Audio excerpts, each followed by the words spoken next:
It's just something that is passed down. They don't know any better. They don't know any better. In fact, if you were to give those people a business, a legitimate business, it would be dirty in no time because they don't know how to run a legitimate business without it being dirty. They find it's their year after year, and then you've got family member after family member. It just gets passed down. It's in their blood after a while. Oh wow! Yeah, it's true. It's a fact. If you read on it in past histories of these people, going back, it's They can't run a legitimate business. It's always going in the wrong, whether it be gambling, whether it be laundering money, or whatever, hustling people. It never could be legitimate. Mm-hmm. It's the way they are. They don't know how to be honest. They don't know any of that. They sit there and tell stories around the table and laugh. It's their style. It's their lifestyle. It's all they know. Yeah, it's so empty though. Like the church is so empty. The money is their lifestyle. It's true. It's for the money, and they laugh. That's their it's empty, but that's what they enjoy. They enjoy the money.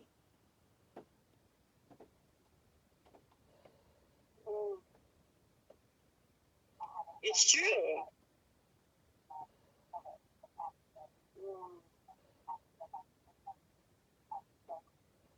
So, these people that they're sellouts. They're sellouts to the government. They're sellouts to their community. They're sellouts. They're worth nothing to no one. They're worthless. They're worth only nothing to no one. They're only there to bring the energy down of the community. They're only there to cause disruption, and it's not even what they do. It doesn't even serve a practical purpose. It's like, it's not like they're going to rob a bank so they can get money. They're just harassing people to destroy people's lives for no reason. Right. Like, look at Nunez showed up. You know what I mean?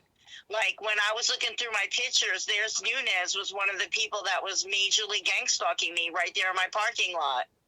And she didn't even live in the state or know anybody in the area. So what the hell was she doing here? Somebody had her come over and take a look at me and see if she was going to take the job or not. And so a year later, she moved here, got in the apartment behind me, and then within 30 days, she was letting her dogs out at me repeatedly until eventually they attacked me and the ball game began. And then she started, after the dogs attacked me, and I tried to file in the court for a small claims court for the vet bills and any doctor bill, and then the bullshit began. Oh, she's harassing me, and she kept coming in, stalking and harassing me, and then when I went to try to, they were all played a role in it, like where I live, they all got caught, they all played a role in it, and so the ball game began, and they were all playing a game with me.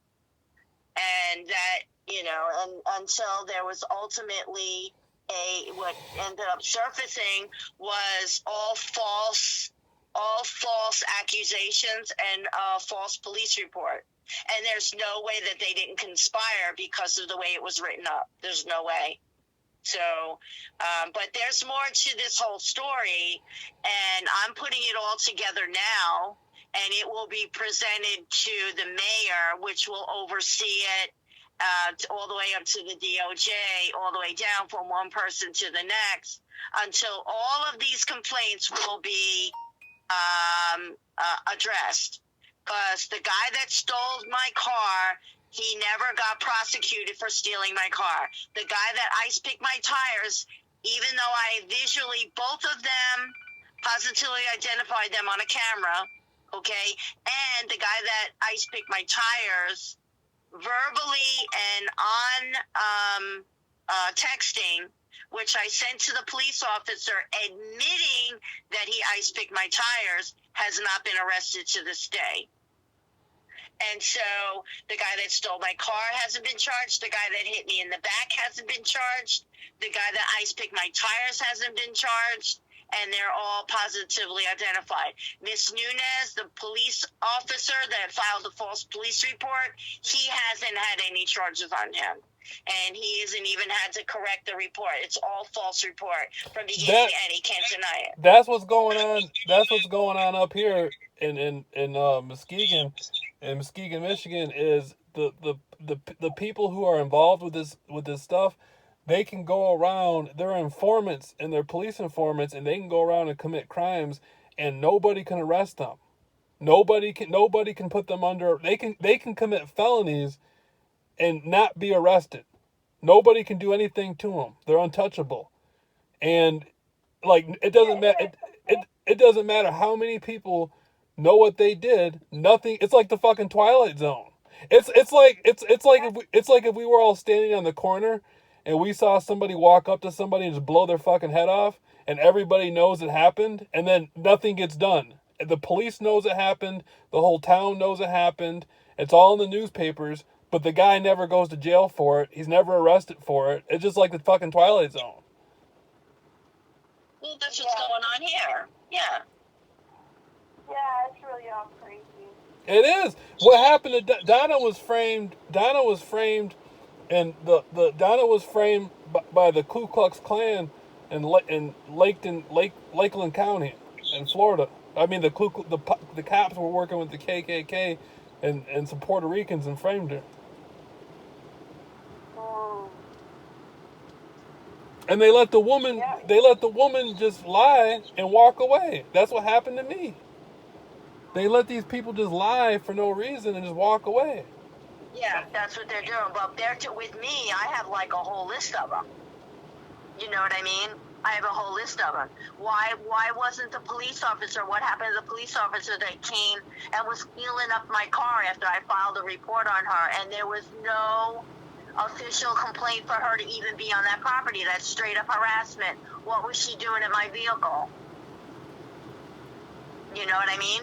Like, after I filed a complaint on the police officer, okay, how come nothing happened to the police officer? No complaint, no disciplinary action, and she just came over here at 6:30 in the morning in front of all my neighbors, okay, going under my car. She was all the way under my car, okay, feeling under my car, looking in the windows, checking all my tires, looking under my hood, looking underneath my bumpers, and then everybody was just like looking at her like, what was she doing? So I called and I filed a complaint, and they never had any reason why she was here. There was no call, no nothing.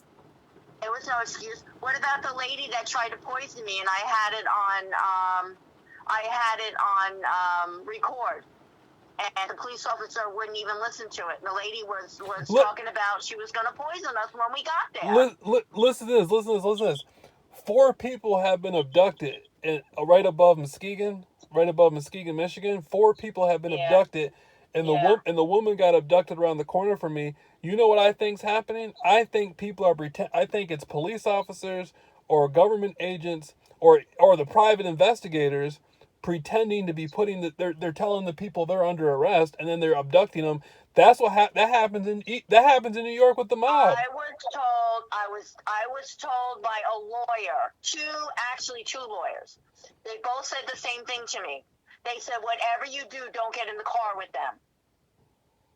Now, the chief of police, I spoke to him again, and he doesn't like the fact that I called the mayor. And so he said, I just wrote down what the police officer told me. He hit the wrong drop-down boxes. And I said to him, look, you know better than I do, right? I mean, you're a police officer. You see those reports every day. It's more than he hit the wrong drop-down boxes, okay? He wrote down that I was arrested. That's 8 boxes alone. Okay, then he wrote arson. There was no fire department. Multi-violations. Okay, when he got there was a court document, not a private letter posted on her door.